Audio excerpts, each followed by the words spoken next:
You know that feeling when your phone buzzes with another group invitation and instead of excitement, you feel drained? Like you'd rather spend Saturday reorganizing your bookshelf than sitting at brunch making small talk about nothing that actually matters. For years, I thought something was wrong with me for feeling this way, until I discovered what psychologists have been quietly documenting for decades about people who genuinely prefer smaller social circles or even solitude itself. Here's what makes this fascinating.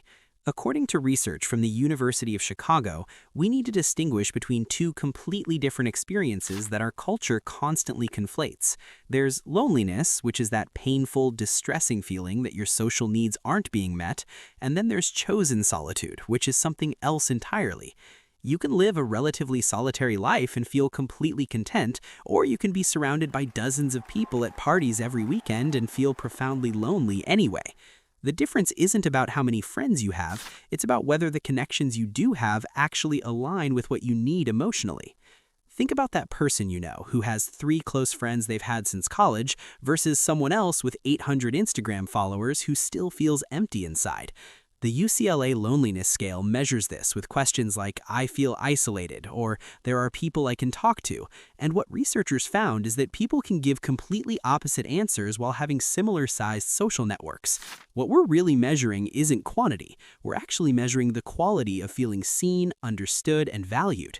Now, to where it gets psychologically interesting and, honestly, a bit counterintuitive, look, people who prefer a smaller circle of friends aren't running away from connection or anything, they're just chasing something a bit more meaningful. Seriously, if you look at personality research, the folks who are cool with solitude usually have their act together when it comes to self-awareness, emotional independence, and yeah, that fancy term intrinsic motivation. Basically, they do stuff because it matters to them, not because they're trying to impress anyone. Don't get it twisted, these people aren't flawed in any way. They just have an inner life so rich that needing approval from everyone else, it's not a priority anymore. Honestly, I spent most of my 20s convinced I was broken or needed some kind of upgrade. Like, why couldn't I be that person who's a rock star at networking mixers or those chaotic dinner parties where everyone's talking over each other? But here's the wild thing. The actual science says people who are fine with solitude have something a lot of people don't. They can just sit there with their own thoughts, no panic, no desperate scramble for their phone or another person to fill the silence. Psychologists call it emotional self-regulation, basically being able to handle your own feelings without constantly handing that job off to someone else. And hey, before you roll your eyes and think, "Wow, that sounds lonely," just hang on a sec. Studies on social isolation and loneliness have found that people who are okay with being alone usually end up with deeper, more legitimate relationships than those who can't stand being by themselves. You know why? Because when they do reach out, it's from a place of being whole, not out of some desperate need to fill a void. It completely flips the script. They put whatever social energy they've got into the people who actually matter, people who get them, respect their boundaries, and don't expect them to put on some fake persona. Quality over quantity isn't just a bumper sticker, it's straight up survival for your mental health in a world that's always screaming at you to be on 24/7. Here's something I found particularly striking when I dove into the academic literature. According to studies on aging with over 30,000 participants, researchers identified people who were socially isolated but reported low loneliness. These individuals had small social networks yet weren't suffering. Sometimes they were functioning better than people with large social circles who still felt disconnected. What this tells us is that the human need for connection is deeply personal and variable, and having only a handful of close relationships isn't a deficit, it's a legitimate personality orientation. Now, let's talk about the creativity piece, because this is where the data gets compelling. Einstein once said that the monotony and solitude of a quiet life stimulates the creative mind, and modern neuroscience backs this up.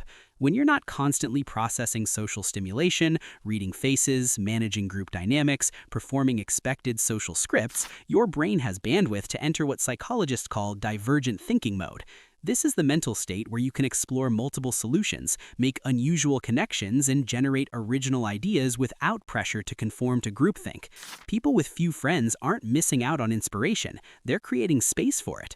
And honestly, here's something we rarely talk about but desperately need to.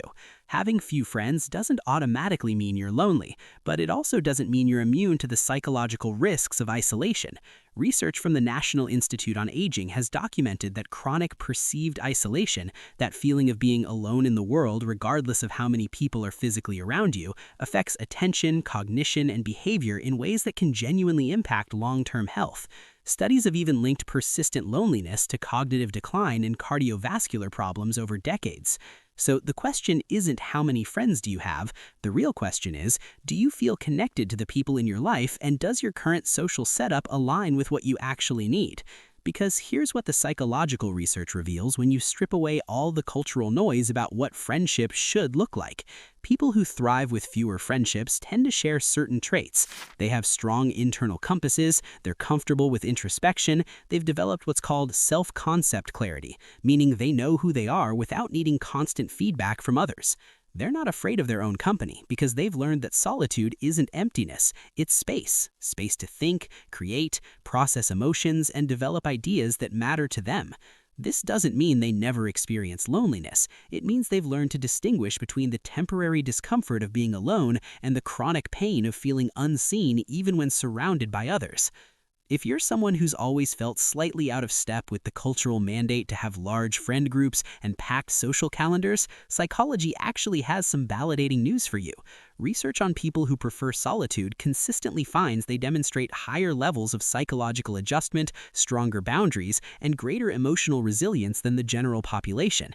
They're not deficient in social skills. Often they're quite emotionally intelligent precisely because they spend time reflecting on relationships rather than just accumulating them. The trap we fall into is assuming everyone needs the same social diet.